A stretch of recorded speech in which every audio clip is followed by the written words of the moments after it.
এই তো প্রথম বিশ্বযুদ্ধে কত মানুষ মারা গেছে? 3 থেকে 4 কোটি। 3 থেকে 4 কোটি। নবী সাল্লাল্লাহু আলাইহি ওয়াসাল্লাম এবং সাহাবীরা যত যুদ্ধ করেছেন ইসলামের জন্য, সবগুলো যুদ্ধের পরিসংখ্যান মিলালে 10,000 মানুষও মারা যায় নাই। 10,000ও না। আর তোমাদের শুধু প্রথম বিশ্বযুদ্ধেই 3 থেকে 4 কোটি মানুষ মারা গেছে। সেকেন্ড ওয়ার্ল্ড ওয়ারে মারা গেছে 7 থেকে 8 কোটি মানুষ। ভিয়েতনাম যুদ্ধে এরকম প্রায় 4 থেকে 5 লক্ষ, আরও বেশি হতে পারে। চায়নায়, রাশিয়ায়, আপনার ইতালিতে যে বড় বড় রেভলিউশনগুলো হয়েছে, দেখবেন লক্ষ লক্ষ মানুষ মারা গেছে, লক্ষ লক্ষ। এই যে শুরু হচ্ছে ইউক্রেন রাশিয়া, এই যুদ্ধ এত তাড়াতাড়ি থামবে না, এই যুদ্ধ এত দ্রুত বন্ধ হবে না, এটা কন্টিনিউয়াসলি চলতে থাকবে। ওদের প্ল্যান ছিল সিরিয়াকে নিয়ে, সিরিয়াকে কেন্দ্র করে তার একটা মালহামা চেয়েছিল, গ্রেট ওয়ার, বিশ্বযুদ্ধ। ওটা হয়নি, আলহামদুলিল্লাহ হয় না, আলহামদুলিল্লাহ হয়নি। এখন নতুন পরিকল্পনা হচ্ছে এই যে ইউক্রেন রাশিয়া ইস্যু নিয়ে সারা ওয়ার্ল্ডে একটা ফেতনা সৃষ্টি করে। অলরেডি তারা ফেতনা সৃষ্টি করেই ফেলেছে। গ্যাসের দাম বেড়ে গেছে, তেলের দাম বেড়ে গেছে, এক্সপোর্ট ইম্পোর্ট কলাপস করছে, অনেক সমস্যা হচ্ছে। এবং এটাকে জিয়ে রাখা হচ্ছে অস্ত্র দিয়ে, প্রযুক্তি দিয়ে, হ্যাঁ, ট্যাঙ্ক দিয়ে, সমরাস্ত্র দিয়ে ওরা জিয়ে রাখছে যুদ্ধটাকে, যে চলুক, কন্টিনিউয়াসলি চলতে থাকবে। কারণ তাদের উদ্দেশ্য হচ্ছে পুরো বিশ্বে একটা ম্যাসাকার যুদ্ধ লাগানো। এটা আস্তে আস্তে আপনারা বুঝতে পারবেন, আমাকে কিছুই বলতে হবে না, আস্তে আস্তে আপনারা এমনি বুঝতে পারবেন। সারা বিশ্বে একটা গ্রেট ওয়ার হতে পারে, যেটাকে মিলিটারি অ্যাফেয়ার্স যারা বুঝেন তারা বলেন যে নিউক্লিয়ার ওয়ার বা পারমাণবিক যুদ্ধের কথা বলেন। এটা কিন্তু আমাদের দরজায় দাঁড়িয়ে আছে। আমরা দোয়া করি এমনটা না হোক, কিন্তু হতে পারে। আমরা দোয়া করি এমনটা না হোক, কিন্তু হতে পারে। হলে কি হবে সেই চিন্তা আমাদের করতে হবে। তো যারা বলে ইসলাম তরবারির জোরে ছড়িয়েছে, তাদের এইসব কথা বলার কোনো অধিকার নাই, এতে লজ্জা করা উচিত। কারণ শুধু ফার্স্ট ওয়ার্ল্ড ওয়ারেই 3 থেকে 4 কোটি মানুষকে তারা মেরে ফেলেছে। আমরা কি তরবারের জোরে ইসলাম প্রচার করেছি, নাকি আদর্শের জোরে হয়েছে? আদর্শ দেখে, মুসলিমদের চরিত্র দেখে, তাদের চারিত্রিক মাধুর্য দেখে, কোরআন সুন্নাহর প্রামাণ্যতা দেখে লক্ষ লক্ষ মানুষ ইসলাম কবুল করেছে, আলহামদুলিল্লাহ। এখনও করছে, আলহামদুলিল্লাহ। এখন যে সারা বিশ্বে মানুষ মুসলিম হচ্ছে, কোন জায়গায় মুসলিমরা গলার জোরে, তরবারের জোরে ইসলাম প্রচার করছে দেখান দেখি।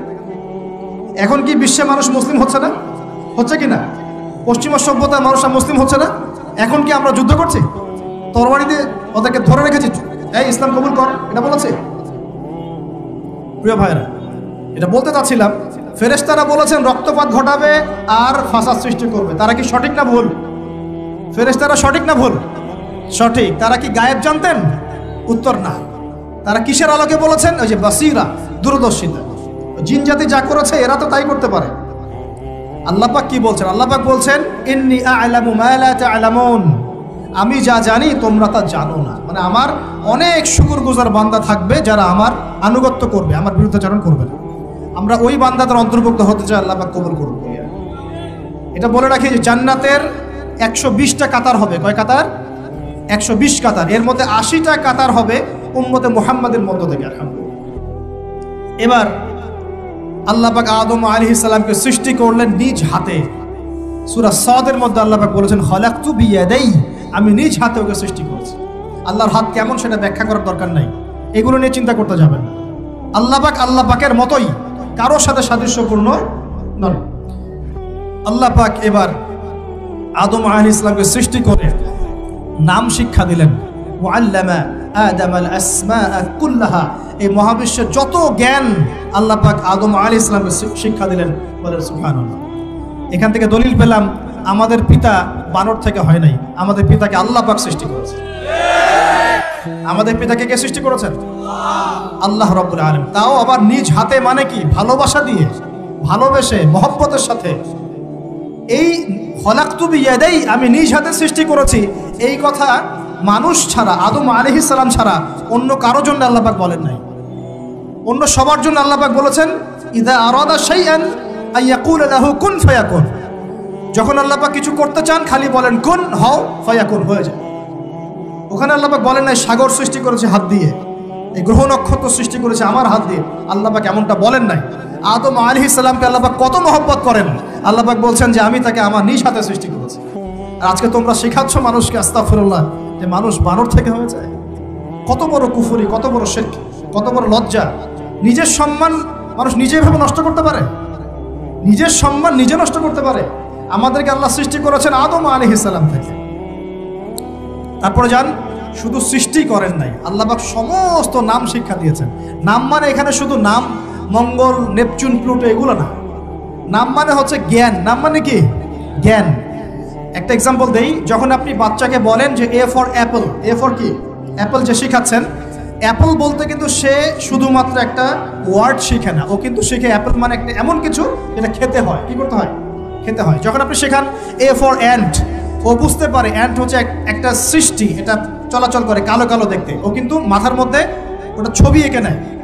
তো এটা নাম মানে শুধু নাম না, জ্ঞান। আল্লাহ পাক আদম আলাইহিস সালামকে সমস্ত জ্ঞান শিক্ষা দিলেন। আল্লামাল ইনসান মা লাম ইয়ালাম, আল্লাহ বলছেন আমি মানুষকে সেই জ্ঞান শিক্ষা দিয়েছি যা মানুষ জানতো না। মানে আমরা সৃষ্টিগতভাবে জ্ঞানী ছিলাম না, আল্লাহ পাক জ্ঞান শিক্ষা দিয়েছেন। কোন জ্ঞান শিক্ষা দিয়েছেন? যে জ্ঞান ফেরেশতাদেরও ছিল না। বলেন সুবহানাল্লাহ। আল্লাহ পাক জ্ঞান শিক্ষা দিয়ে ফেরেশতাদের সামনে নিয়ে গিয়ে বলছেন তোমরা এই নামগুলো বলো দেখি। ফেরেশতারা বলছেন লা ইলমা লানা ইল্লা মা আল্লামতানা, আল্লাহ আমাদের তো সেই জ্ঞান নাই, যা আপনি শিখিয়েছেন অতটুকুই জানি, এর বেশি জানি না। এবার আল্লাহ পাক বলছেন ইয়া আদম আম্বিহুম বিআসমাইহিম, আদম তুমি সব নাম বলে দাও দেখি। আদম আলাইহিস সালাম সমস্ত নাম ধর করে সব বলে দিলেন। আমাদের পিতা জ্ঞানী ছিলেন না? ছিলেন না। আল্লাহ পাক নিজে তাকে জ্ঞান শিক্ষা দিয়েছে। আর আমরা বলছি মানুষ আস্তাগফিরুল্লাহ অন্য প্রাণী থেকে আসছে। সুবহানাল্লাহ, কত অদূরদর্শী মানুষেরা, কত সুদূর প্রসারী একটা কুফরি মতবাদ। এবার আল্লাহ পাক আদম আলাইহিস সালামকে বলছেন তুমি নাম বলে দাও, তিনি সব নাম বলে দিলেন। এবার গিয়ে আল্লাহ পাক ফেরেশতাদেরকে বলছেন এবার তোমরা একটা কাজ করো, ইয কুলনা লিল মালাইকাতি ইসজুদু লিআদম, তখন আল্লাহ পাক বলছেন যে আমি ফেরেশতাদেরকে বললাম তোমরা সবাই এখন আদমকে সিজদা করো। বলেন সুবহানাল্লাহ। কত সম্মান আমাদের পিতার। মহাবিশ্বে ফেরেশতাদের সামনে আল্লাহ পাক তাকে সিজদা করালেন ফেরেশতাদেরকে দিয়ে। ফাসাজাদু, সবাই সিজদা করলো, ইল্লা ইবলিস। কে সিজদা করলো না? ইবলিস। এখানে একটা বিষয় মনে রাখেন, আমাদের পিতাকে কিসের কারণে সম্মানিত করা হয়েছে? শারীরিক গঠন, চেহারার সৌন্দর্য, টাকা পয়সা, রিজিক, কোনটার কারণে? এইটাই মনে রাখবেন। মুসলিম উম্মাহ যদি আজকে সারা বিশ্বের নেতৃত্ব দিতে চায়, সবাইকে জ্ঞানী হতে হবে, জ্ঞানের বিপ্লব ঘটাতে হবে। বলেন সুবহানাল্লাহ, বলেন আমিন। এই জ্ঞানের বিপ্লব ঘটাতে পারলে ইনশাআল্লাহ মুসলিম উম্মাহ আবার সেই জায়গায় যাবে যেখান থেকে আমরা এসেছি। জ্ঞান ছাড়া আমরা কিচ্ছু করতে পারবো না। আর এই জ্ঞান মানে শুধু একমুখী শিক্ষা নয়, জেনারেল শিক্ষা, ইসলামিক শিক্ষা, এই দুইটাকে হারমোনিয়াসলি কম্বাইন্ড করতে হবে, করে এমন জ্ঞান অর্জন করতে হবে যেই জ্ঞান দিয়ে বিশ্বকে আমরা চ্যালেঞ্জ করতে পারব। এটাই এই বিশ্বের সবচেয়ে বড় চ্যালেঞ্জ এখন, মুসলিমদের সবচেয়ে বড় চ্যালেঞ্জ এখন এটাই, ইসলামিক শিক্ষা এবং জেনারেল শিক্ষাকে একত্রিত করে এমন প্রজন্ম তৈরি করা যে প্রজন্ম আগামী দিনে উম্মাকে নেতৃত্ব দেবে ইনশাআল্লাহ। এই একটা কাজ যদি কেউ করে যেতে পারে, আল্লাহ পাক তৌফিক দেখ, আমরা দোয়া করে আল্লাহ পাক এমন নেতা আমাদের উপরে নিয়ে আসুক যারা এরকম প্রজেক্ট লঞ্চ করতে পারে। বলেন আমিন। দোয়া করতে কোনো সমস্যা? অথবা যদি কেউ হাল না ধরে, আল্লাহ পাক যেন এমন কিছু মানুষ তৈরি করে দেন যারা এই জ্ঞানতাত্ত্বিক বিপ্লব নিয়ে কাজ করবে ইনশাআল্লাহ। এটা সবচেয়ে ইম্পর্টেন্ট কাজ এখন, না হলে আজকে থেকে 20-30 বছর পরে এই প্রজন্মকে আপনি আর খুঁজে পাবেন না। দেখবেন এমন প্রজন্ম চলে আসছে যারা বলবে আল্লাহর সাথে আমাদের কোনো সম্পর্ক নাই, নামাজ পড়বে না, রোজা রাখবে না, যাকাত দিবে না, আল্লাহকে চিনবে না। দেখে নিয়েন, আমরা দোয়া করি এমনটা না হোক, কিন্তু যদি আমরা হাল ছেড়ে দিই এখন এমনটাই হবে সামনে। এটা খিদিরের দৃষ্টিভঙ্গি দিয়ে আপনাদেরকে বললাম, জ্ঞানতাত্ত্বিক রেভলিউশন দরকার। যদি কেউ কোনো উদ্যোগ না গ্রহণ করে, অ্যাটলিস্ট বাসায় পারিবারিকভাবে হলেও আপনাকে শেখাতে হবে সন্তানকে, কোনো অপশন নাই। এবার ফাসাজাদু, সবাই সিজদা করেছে, ইল্লা ইবলিস, ইবলিস করে নাই। কেন করছে না? ইবলিসের সমস্যাটা কি? ইবলিসকে আল্লাহ পাক জিজ্ঞাসা করছেন, মা মানাআকা আল্লা তাসজুদা ইযা আমারতুক, আমি তোমাকে আদেশ করলাম আদমকে সিজদা করতে, কে তোমাকে নিষেধ করলো সিজদা করতে? ইবলিস বলছে, বেশি চালাক, বেশি বোঝে যারা, অতিরিক্ত বুদ্ধিজীবী। ইবলিস ছিল বেশি বুদ্ধিজীবী। ইবলিস ছিল কি? অতিরিক্ত মাত্রার বুদ্ধিজীবী। আছে না আমাদের সমাজের এরকম কিছু মানুষ? ও বলছে খলাকতানি মিন নার, আমাকে সৃষ্টি করেছেন আগুন দিয়ে, আগুন তো সুপিরিয়র মাটির চাইতে। ও খলাকতাহু মিন তিন, আর আপনি এই আদমকে সৃষ্টি করেছেন মাটি থেকে, কাদা মাটি দিয়ে, আমি কেন আদমকে সিজদা করতে যাব? যুক্তি, অতি যুক্তিবাদী, অতি বুদ্ধি। আল্লাহ পাক বলছেন ফাখরুজ মিনহা ফাইন্নাকা রাজিম, এখান থেকে বের হয়ে যাও, তুমি অভিশপ্ত। ফাইন্না আলাইকা লা'নাতা ইলা ইয়াউমিদ্দিন, আমার আদেশ লঙ্ঘন করার কারণে কিয়ামত পর্যন্ত তোমার উপর লানত অভিশাপ বর্ষিত হবে। আল্লাহ পাক তাড়িয়ে দিলেন, একদম থ্রোন অ্যাওয়ে। আমরা বলি না আউযু বিল্লাহি মিনাশ শাইতানির রাজিম, রাজিম শব্দের মানে হচ্ছে বিতাড়িত, থ্রোন অ্যাওয়ে, কার্সড, যাকে অভিশাপ করা হয়েছে। এবার ভালো করে শোনেন প্রিয় ভাই, ইবলিসের এই স্টেটমেন্টগুলো শোনেন। এবার ইবলিস বলছে রব্বি আনজিরনি ইলা ইয়াউমি ইউবআসুন। এই স্টেটমেন্টটা ভালো করে শোনেন। ইবলিস বলছে রব্বি, হে আমার রব। ইবলিস বলছে রব্বি, হে আমার রব। ইবলিস বলছে রব্বি, হে আমার রব, আমাকে অবকাশ দিন, আনজিরনি, আমাকে অবকাশ দিন, ইলা ইয়াউমি ইউবআসুন, কিয়ামত দিবস পর্যন্ত। ইবলিস আল্লাহকে বিশ্বাস করে কি করে না? ইবলিস আস্তিক না নাস্তিক বলেন? ইবলিস বলছে রব্বি। রব্বি মানে কি? হে আমার রব। রব্বি মানে রব না, রব্বি মানে আমার রব। রব্বুন মানে রব, রব্বুহু তার রব, রব্বুহুম তাদের রব, রব্বুকা মানে তোমার রব, রব্বুকুম মানে তোমাদের রব, রব্বি মানে কি? আমার রব, রব্বুনা আমাদের রব। এটা গ্রামার, বুঝতে পারছেন? ইবলিস বলছে রব্বি মানে কি? হে আমার রব, আনজিরনি, আমাকে অবকাশ দিন, ইলা ইয়াউমি ইউবআসুন, কিয়ামত দিবস পর্যন্ত। ইবলিস আস্তিক না নাস্তিক? তাহলে এখন বলেন তো, আমরা যারা দুনিয়াতে আল্লাহকে অস্বীকার করছি তারা ইবলিসের চেয়ে বড় না ছোট? দলিল দিলাম তো, নাকি এমনি এমনি বললাম? আচ্ছা, আল্লাহ পাক বলছেন যাও, ফাইন্নাকা মিনাল মুনজারিন, তোমাকে অবকাশ দেয়া হলো, কারণ কিয়ামত পর্যন্ত সময় আল্লাহর কাছে খুব বেশি কিছু নেই। একদিনেরও কম, অল্প সময়, একটা সকাল একটা সন্ধ্যার মতো। ঠিক আছে, দিলাম, যাও। এবার ইবলিস চ্যালেঞ্জ করছে। এই চ্যালেঞ্জটা আমাদের সবাইকে মনে রাখতে হবে, সারা জীবন ইবলিসের এই স্টেটমেন্টটা মনে রাখতে হবে। সেটা কি? ইবলিস বলছে ফাবিমা আগওয়াইতানি, সূরা আরাফ পড়ে দেখবেন। ইবলিস বলছে ফাবিমা আগওয়াইতানি, আপনি যে আদমের কারণে আমাকে আজকে বের করে দিলেন জান্নাত থেকে, লাআকুদান্না লাহুম সিরাতাকাল মুস্তাকিম, আমি সেই আদমের সরল পথে ওত পেতে বসে থাকবো, চুপটি ঘাপটি মেরে বসে থাকবো, ঘাপটি মেরে ওর জন্য বসে থাকবো। আর সুম্মা লাতিয়ান্না মিন বাইনি আইদিহিম, আমি অবশ্যই তার সামন থেকে আসবো। সুম্মা লাতিয়ান্নাহুম মিন বাইনি আইদিহিম, আমি আদম সন্তানদের সামন থেকে আসবো, সামন থেকে মানে সরাসরি ওয়াসওয়াসা দিব। ওয়া মিন খালফিহিম, পেছন থেকে আসবো মানে পিছন থেকে ওয়াসওয়াসা দিব। ওয়া আন আইমানিহিম, ডান দিক থেকে ওয়াসওয়াসা দিব। ওয়া আন শামাইলিহিম, বাম দিক থেকে আসবো। ওয়া লা তাজিদু আকসারাহুম শাকিরিন, আপনি বেশিরভাগ আদম সন্তানকে শুকরগুজার পাবেন না। ইবলিস ঠিক বলেছে না ভুল বলেছে? বেশিরভাগ মানুষ নামাজ পড়ে না, বেশিরভাগ মানুষ সুদ খায় কি খায় না, বেশিরভাগ মেয়ে এখন বেপরদায় চলে কি চলে না, বেশিরভাগ মানুষ এখন অন্যায় করে কি করে না, বেশিরভাগ মানুষই আল্লাহ থেকে দূরে চলে। ইবলিস কিন্তু ঠিকই বলেছে, ঠিক বলে নাই? আচ্ছা, আল্লাহ পাক বলছেন ঠিক আছে যাও, তোমার চ্যালেঞ্জ তোমার জায়গায়, তবে আমার বান্দারা যদি সারা জীবনও অন্যায় করার পরে একবার, যদি খালি একটা বার মন থেকে তাওবাতান নাসুহা মানে প্রকৃত তওবা করে, খালেস তওবা করে, আল্লাহর কাছে ফিরে আসে, বলে আস্তাগফিরুল্লাহ, আল্লাহ আমাকে মাফ করে দাও, রব্বিগফির ওয়ারহাম, আল্লাহ মাফ করো, ক্ষমা করো, আস্তাগফিরুল্লাহাল্লাযী লা ইলাহা ইল্লা হুয়াল হাইয়ুল কাইয়্যুম ওয়া আতুবু ইলাইহি, বা আমার কাছে একটা বার যদি মাফ চায়, ক্ষমা চায়, তার সারা জীবনের গুনাহ আমি মাফ করে দেব। আর কি চাই? ওই যে বললাম না, আমাদেরকে ভালোবেসে আল্লাহ সৃষ্টি করেছেন। এবার ইবলিস চলে গেল, আর আদম আলাইহিস সালামের পাঁজর থেকে আল্লাহ পাক সৃষ্টি করলেন হাওয়া আলাইহিস সালাম। বলে সুবহানাল্লাহ। কারণ সঙ্গিনী ছাড়া আমরা চলতে পারবো না। পারবো? যারা চিরকুমার সঙ্গে নাম লেখাচ্ছ, এগুলো থেকে বের হয়ে আস। এখন চিরকুমার থাকার টেন্ডেন্সি মানুষের, চিরকুমার থাকতে হবে কেন? সঙ্গীর দরকার আছে কি নাই? আছে। একা একা লাগে, মানুষ একা একা চলতে পারে না। ইব্রাহিম আলাইহিস সালাম একা চলে আসছেন, তার সাথে সারা আলাইহিস সালাম ছিলেন। আমাদের নবীজি যখন একা, তার সাথে খাদিজা রাদিয়াল্লাহু আনহা ছিলেন। ঠিক আছে? ঠিক একইভাবে আদম আলাইহিস সালাম একা একা জান্নাতে, আল্লাহ পাক তার পাঁজর থেকে সৃষ্টি করলেন কাকে? হাওয়া আলাইহিস সালাম। বলে রাখি, হাওয়া আলাইহিস সালাম ছিলেন পৃথিবীর সবচেয়ে সুন্দরী নারীদের একজন। দুজন নারীকে সবচেয়ে সুন্দরী বলা হয়। কয়জন? একজন হাওয়া আলাইহিস সালাম, আর একজন ইব্রাহিম আলাইহিস সালামের স্ত্রী সারা আলাইহিস সালাম। মনে থাকবে? এখানে মনে রাখবেন, নিজে যদি পবিত্র থাকেন, নিজের চরিত্রকে পবিত্র রাখেন, ইনশাআল্লাহ আপনি সব দিক থেকে ভালো একজন মেয়ে পাবেন।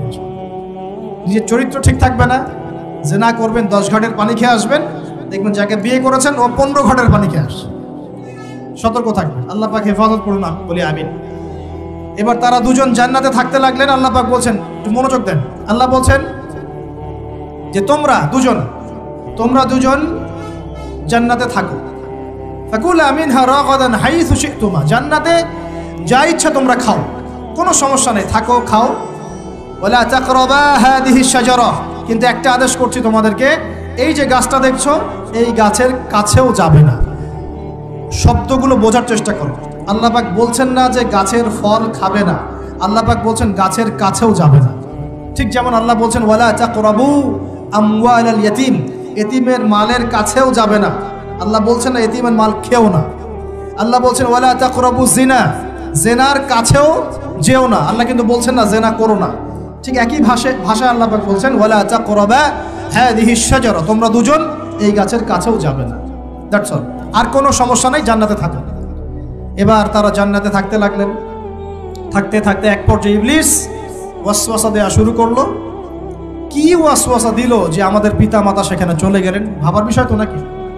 কি এমন বললো ইবলিস যে তা আমাদের পিতা মাতা রিসিভড হয়ে গেলেন? এই কথাটা আছে সূরা তাহায়। কোন সূরা?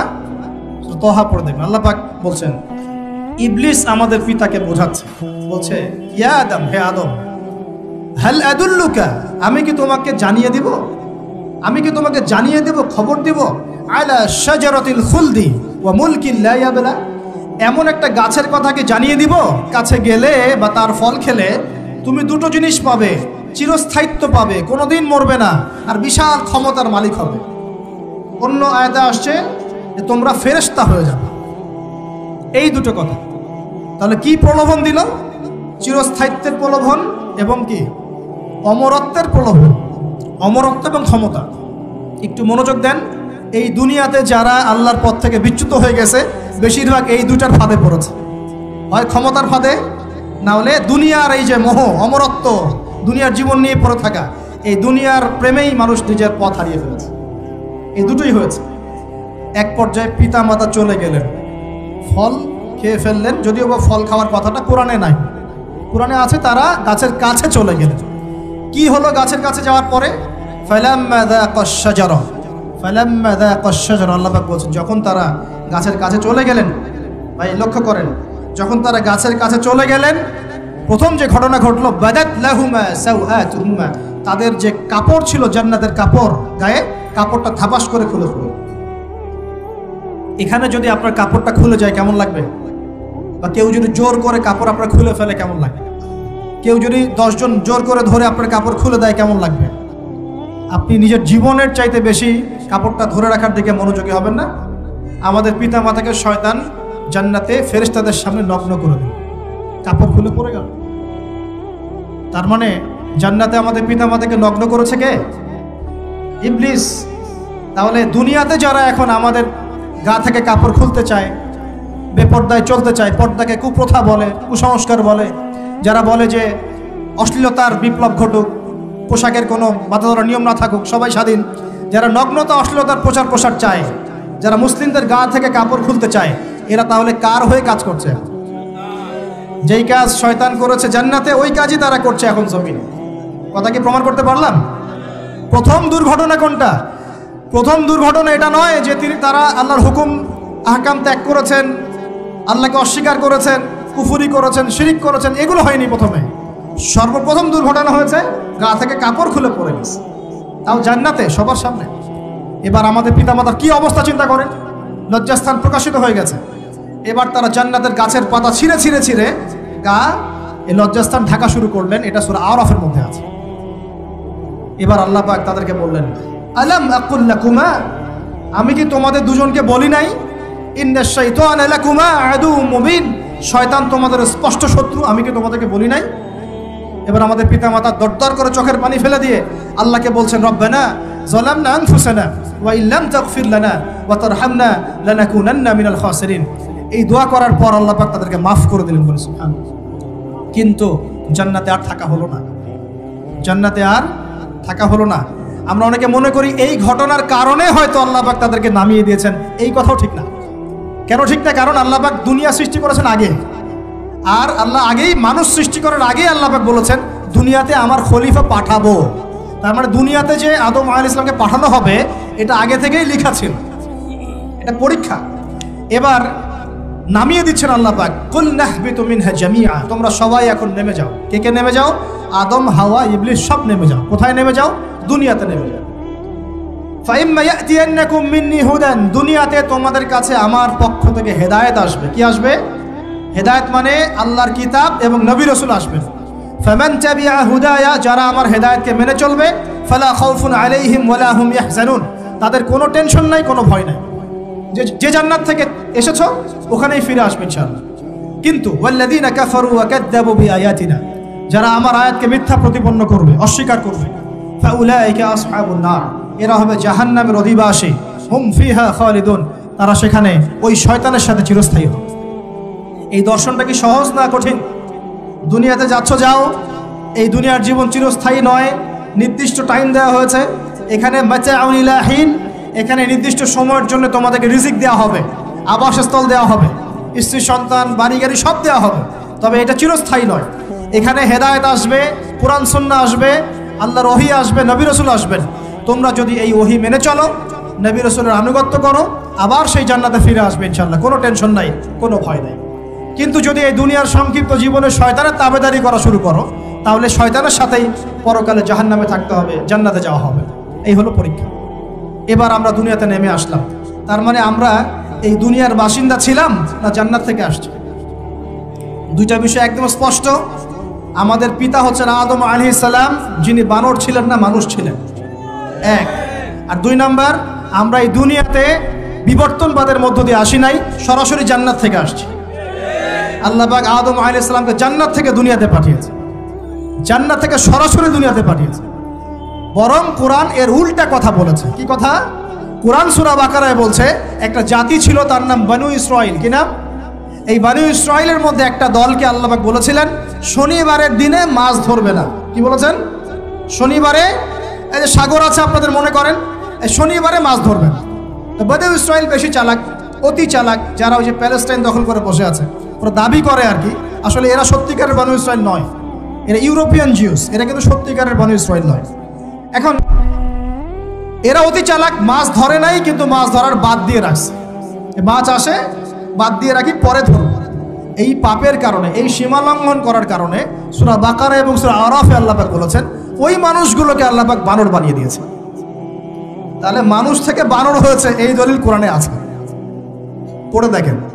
মানুষ থেকে যে বানর হয়েছে এই দলিল কোরআনে আছে, সূরা বাকারায় আছে, সূরা আরাফের মধ্যে আছে। শনিবারের সীমা লঙ্ঘন করার কারণে এই অপরাধ, এই পরিণতি আল্লাহ পাক কিছু মানুষকে দিয়েছেন।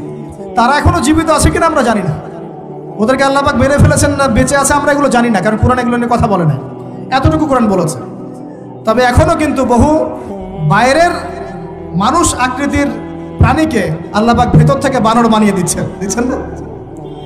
এটা নিয়ে একটা কথা বলতে চাই, সেটা হলো কিয়ামতের আগে আগে আরো কিছু মানুষকে আল্লাহ পাক কিন্তু শূকর এবং বানরে পরিণত করবে। এই হাদিসটা কি জানেন? হাদিসটা শুনে রাখেন, এটা আখিরুজ জামান বা কিয়ামতের আলামত সংক্রান্ত হাদিসগুলোর মধ্যে পাবেন। আল্লাহর রাসূল সাল্লাল্লাহু আলাইহি ওয়াসাল্লাম বলেছেন কিয়ামতের আগে আগে আমার উম্মতের মধ্যে, ভালো করে শোনেন, কিয়ামতের আগে আগে আমার উম্মতের মধ্যে একদল মানুষ বের হবে যারা মদ পানকে হালাল মনে করবে। কাকে? মদ পান করাকে হালাল মনে করবে। যারা বাদ্যযন্ত্র, গায়িকা, নায়িকা এগুলো নিয়ে নর্তকী নাচাবে রাতের বেলা, এগুলোকে হালাল মনে করবে। যারা অশ্লীলতা, বেহায়াপনাকে জায়েজ করে নিবে, ঠিক আছে, এরকম কয়েকটা পাপের কথা বলে নবীজি বলছেন একদিন সকালবেলা আল্লাহ পাক তাদেরকে ঘৃণিত বানরে পরিণত করবে। এটা হবে সামনে, কখন কিভাবে হবে আল্লাহ ভালো জানে। এবার আমি কনসেপ্টে চলে আসি। এই যে পৃথিবীতে নেমে আসলাম, তাহলে আমরা কোত্থেকে আসছি ভাই? আমরা কি পৃথিবীর অধিবাসী ছিলাম? আমরা জান্নাতে ছিলাম, ওখান থেকে আল্লাহ পাক পাঠিয়েছে। এবার পৃথিবীতে এসে আদম আলাইহিস সালামের যুগে খুব একটা দুর্ঘটনা ঘটে নাই, একটা ঘটেছে। কয়টা? একটা। ভাই হাবিলের কুরবানি কবুল হয়, কাবিলের অন্তর্দাহ হয়, জ্বালা হয়। কেন হাবিলেরটা কবুল হবে, কাবিলের কেন হচ্ছে না? এই হিংসার বশবর্তী হয়ে কাবিল হাবিলকে হত্যা করে ফেলে। হত্যা করে লাশটা দাফন করার পদ্ধতিও তার জানা ছিল না।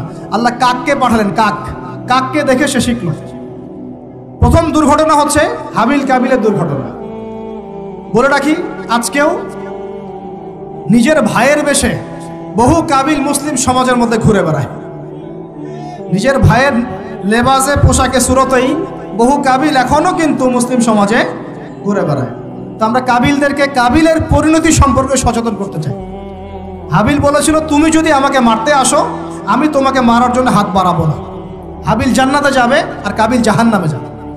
কেন কাবিল জাহান্নামে যাবে? নবীজি বলেছেন, পৃথিবীর প্রথম হত্যাকাণ্ড সংগঠিত করেছে কাবিল। এ কারণে পৃথিবীতে যত খুন হবে, সমস্ত খুনের পাপের একটা অংশ কাবিলের আমল নামায় যোগ করা হবে। বলে নাউজুবিল্লাহ। একটা কথা মনে রাখবেন, সদকায়ে জারিয়া যেমন আছে, গুনাহে জারিয়াও আছে। একটা মদের দোকান দিয়েছেন, যত মানুষ মদ খাচ্ছে, সমস্ত গুনার একটা অংশ আপনার কাঁধে আসছে। সিনেমা হল করেছেন, মানুষ সারাদিন নেকড়া ছবি দেখে, নগ্ন ছবি দেখে, যত মানুষ এখানে পাপ করবে, সমস্ত পাপের একটা অংশ আপনার কাঁধে যাবে। আবার একটা মাদ্রাসা করেছেন, যত মানুষ এখানে দ্বীনি ইলম শিখবে, এই নেকির একটা অংশ আপনি পাবেন ইনশাআল্লাহ। মরে গেলেও কবরে পাবেন ইনশাআল্লাহ। আল্লাহ পাক আমাদের সবাইকে সদকায়ে জারিয়া করার তৌফিক দেন, গুনাহে জারিয়া থেকে বাঁচিয়ে রাখুন। খুব খেয়াল রাখবেন, আল্লাহ পাক আমাদের হেফাজত করুন বলি আমিন। এবার ওই যুগ শেষ, নূহ আলাইহিস সালামের যুগ। এই যুগে আল্লাহর একই সুন্নত। নূহ আলাইহিস সালাম 950 বছর দাওয়াত দিলেন, 40টা বা 80টা পরিবার ইসলাম কবুল করেছে, বাকিরা করে নাই। যারা করে নাই আল্লাহ পাক তাদেরকে ডুবিয়ে মারলেন, যারা করেছে আল্লাহ পাক উদ্ধার করলেন। সোজা কথা। আজকে সারা পৃথিবীতে যত মানুষ আমরা বেঁচে আছি না, আমরা কোনো না কোনোভাবে ওই 80 পরিবারের সদস্য। আমরা ভাই ভাই, আমরা ওই ফ্যামিলি, 80 ফ্যামিলির অন্তর্ভুক্ত। কীরকম করে? নূহ আলাইহিস সালামের 4 সন্তান ছিল। কয় সন্তান? এক সন্তানের নাম হচ্ছে হাম। কি নাম? হাম। হাম ছিল একটু কালো বর্ণের। হামকে দিয়ে আফ্রিকার কন্টিনেন্টে যত মানুষ দেখছেন, ব্ল্যাক স্কিনের, কালো স্কিন, এরা সবাই হামের বংশধর। মজা না বিষয়টা? মানুষের অস্তিত্ব পৃথিবীতে, ইতিহাস, এগুলো খুব ইন্টারেস্টিং টপিক। ইতিহাস পড়তে থাকলে আপনি ডুবে যাবেন। কত কি যে বিশ্বে হয়েছে আর কত কিছু হবে সামনে, সুবহানাল্লাহ। তখন আপনার অস্তিত্ব জানান দিবে যে আমি কত ক্ষুদ্র, মহাবিশ্ব কত বড়, আল্লাহ কত বড়, কত সময় চলে গেছে আর আমি এই সময় কি করছি। এক ভাইয়ের নাম শাম। এই শামকে কেন্দ্র করে এই আরবের যে মানুষগুলো আছে, আরব, অ্যারাবিয়ান, এরা শামের বংশধর। আরেক ভাইয়ের নাম ইয়াফাস। কি নাম? ইয়াফাস। ইয়াফাসের বংশধর হচ্ছে পশ্চিমারা, মানে রোমক যারা, তারা। আরেক ভাইয়ের নাম ছিল কেনান। কি নাম? কেনান। এ ইমান নিয়ে আসে নাই, ওই যে প্লাবনে ডুবে মরে গেছে। মরে যাওয়ার পরে আদম আলাইহিস সালাম বলেছিল, আল্লাহ আমার পরিবারের অন্তর্ভুক্তকে মাফ করে দাও। আল্লাহ বলেছেন, লাইসা মিন আহলিক, সে তোমার পরিবারের কেউ না।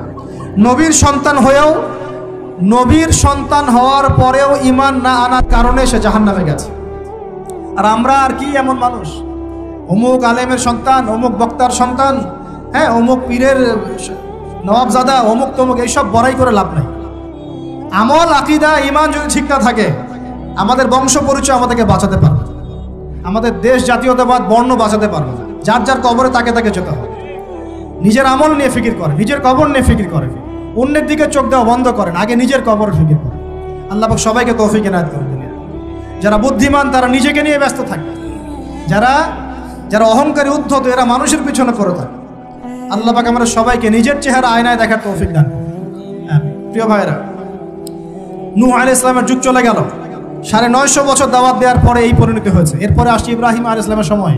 আল্লাহ পাক তাকে উদ্ধার করেছেন, অগ্নি পরীক্ষা থেকে বাঁচিয়েছেন, নমরুদকে আল্লাহ পাক ধ্বংস করেছেন। আল্লাহ পাক এরপরে এনেছেন আদ জাতি। আদ জাতির হুদ আলাইহিস সালাম এবং তার অনুসারীদেরকে আল্লাহ পাক বাঁচিয়েছেন, বাকিদেরকে ধ্বংস করে দিয়েছেন ঝড় দিয়ে, বায়ু প্রবাহ দিয়ে। সামুদ জাতি এসেছে, সামুদ জাতিকে আল্লাহ পাক ধ্বংস করেছেন বজ্রপাত দিয়ে, বিদ্যুৎ দিয়ে। আর সালেহ আলাইহিস সালাম এবং তার অনুসারীদেরকে বাঁচিয়ে দিয়েছেন। ফেরাউনের যুগ এসেছে, আল্লাহ পাক মূসা আলাইহিস সালাম এবং বনু ইসরাইলকে বাঁচিয়েছেন, ফেরাউনকে ডুবিয়ে মেরেছেন লোহিত সাগর। ঈসা আলাইহিস সালামের যুগ আসছে, একই সুন্নত। ঈসা আলাইহিস সালামকে আল্লাহ পাক শুধু রক্ষাই করেন নাই, নিজের কাছে উঠিয়ে নিয়েছেন। সুবহানাল্লাহ। তিনি আবারও আসবেন পৃথিবীতে ইনশাআল্লাহ। যতদিন না তিনি আসছেন এবং এই পৃথিবীতে 40 বছর রাজত্ব না করছেন, কিয়ামত হবে না ইনশাআল্লাহ। যতদিন পর্যন্ত ঈসা আলাইহিস সালাম আবার ব্যাক না করছেন এবং এই জেরুজালেম থেকে সারা বিশ্বে খিলাফা কায়েম না করছেন, 40 বছর শাসন না চালাচ্ছেন, কিয়ামতও হবে না ইনশাআল্লাহ। এটা সামনে অপেক্ষা করছে। এবং নবী সাল্লাল্লাহু আলাইহি ওয়াসাল্লামের যুগে আবু জাহেল, আবু লাহাব বা সাহেবাদেরকে আল্লাহ পাক ধ্বংস করেছেন। আল্লাহর নবী এবং সাহাবীদেরকে আল্লাহ পাক সম্মানিত করেছেন। আপনি কি পুরো হিস্ট্রির মধ্যে একটা সুন্নত দেখতে পাচ্ছেন, কমন সুন্নত? কি সুন্নত? প্রত্যেক যুগে যুগে যারাই আল্লাহর ওই যে বিধান মেনে চলেছে, সমকালীন নবী রাসূলদের আনুগত্য করেছে, আল্লাহ পাকের আনুগত্য করেছে, আল্লাহ পাক তাদেরকে উদ্ধার করেছেন দুনিয়াতেও পরকালে। প্রত্যেক যুগে যুগে যারাই আল্লাহকে মানে নাই, রাসূলকে মানে নাই, আল্লাহর আসমানি কিতাবকে মানে নাই, বিরুদ্ধাচরণ করেছে, কুফরি করেছে, শিরক করেছে, আল্লাহ পাক সবাইকে ধ্বংস করে দিয়েছেন, কারো কোনো পরোয়া করে না। এই সিলসিলা আজও অব্যাহত আছে, আগামীতেও থাকবে ইনশাআল্লাহ।